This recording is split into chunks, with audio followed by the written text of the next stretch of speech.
Oftentimes we hear that the stock market is too complex for the average person. So the first myth that we need to uncover is the myth that the stock market is too complex for the average person to understand.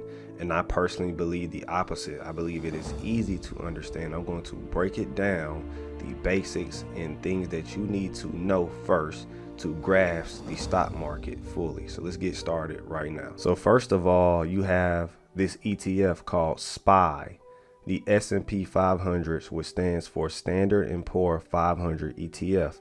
Now this is called a ETF, exchange traded fund. Now what is an exchange traded fund? If you Google SPY Holdings, ZAX, you will see what an exchange traded fund is, and it's pretty much a stock that is made up of a bunch of other stocks and shares. So this is like the Bitcoin of the stock market, meaning most stocks run off this stock. So as you can see, SPY is up, correct? If we zoom out, this stock is up and it's trending upward. So that means that the top stocks, like, and I'll show you guys my watch list, like Amazon should be generally up because SPY is up. Apple is up because SPY is up. Meta is up. Microsoft should be up and generally up, right? As you can see, you zoom out, they are generally up. Nvidia, another one, right? SPY is at all-time highs. That means that this should be near all-time, or most stocks should be near or generally up, correct? So that's first and foremost, is knowing why a stock like SPY is important. So SPY is the overall market benchmark, and you can go in here to see what they're holding. So the committee chooses these stocks based on profitability, longevity, all types of stuff. It's certain requirements that are to be in the S&P 500. In fact, we can Google it real quick. Requirements to be in the S&P 500. All right. Criteria for inclusion of the S&P 500. The company should be from the U.S. Its market cap must be at least 8.2 billion. Its shares must be highly liquid. At least 50% of its outstanding shares must be available for public trading. It must report positive earnings in the most recent quarter. All right.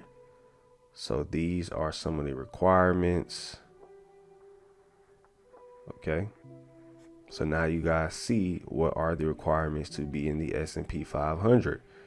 Okay.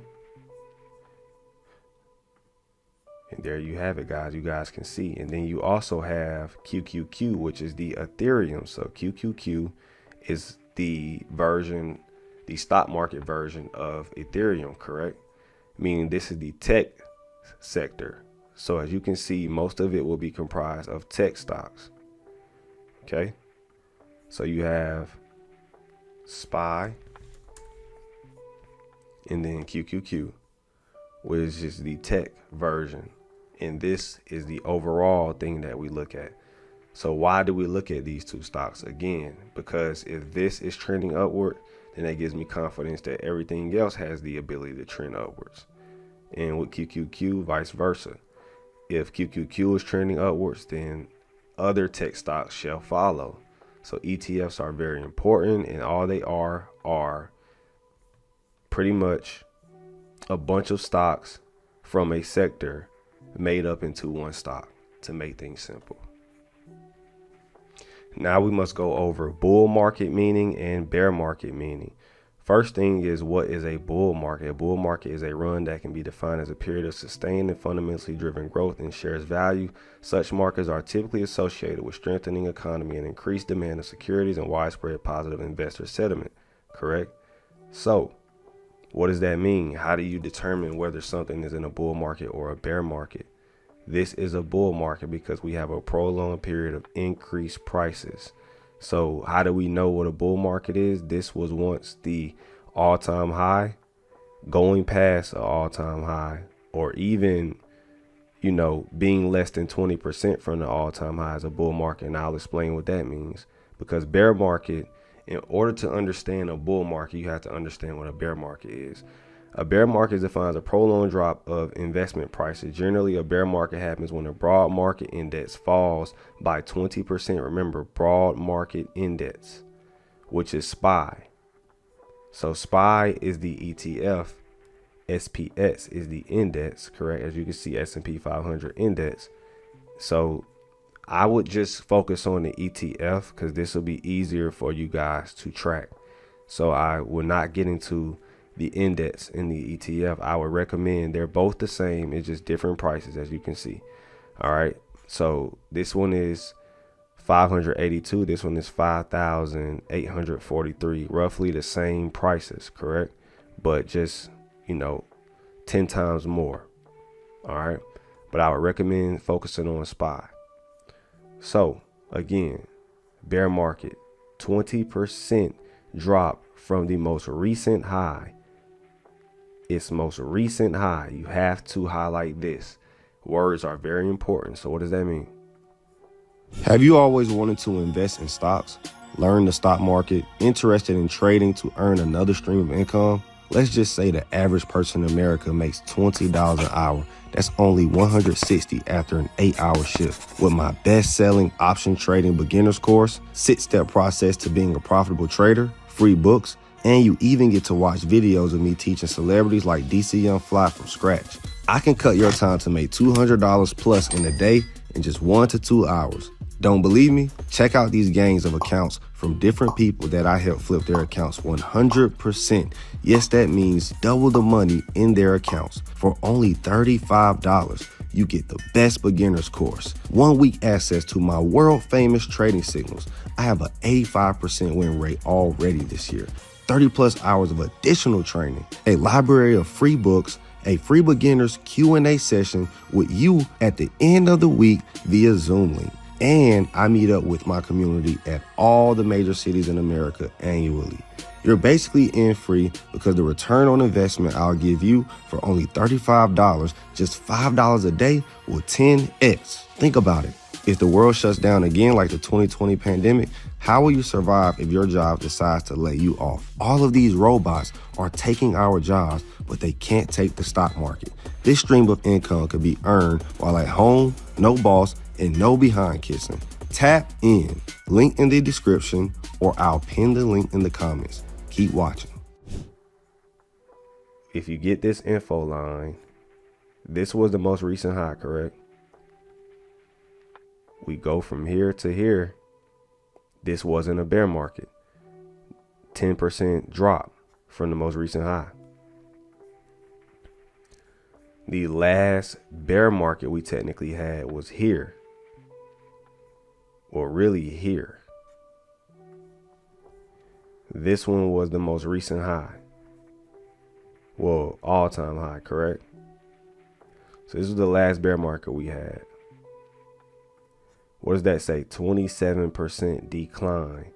So roughly about right here, we reach bear market territory. Bear markets from the most recent high. So what does that mean, folks? Here, in order for it to be a bear market, we would have to drop how far? 20%, correct? So in order for us to see another bear market, it's going to have to come down to about right here-ish, correct? So now you guys see the definition and the differences between a bull and a bear market. And then remember when it's not.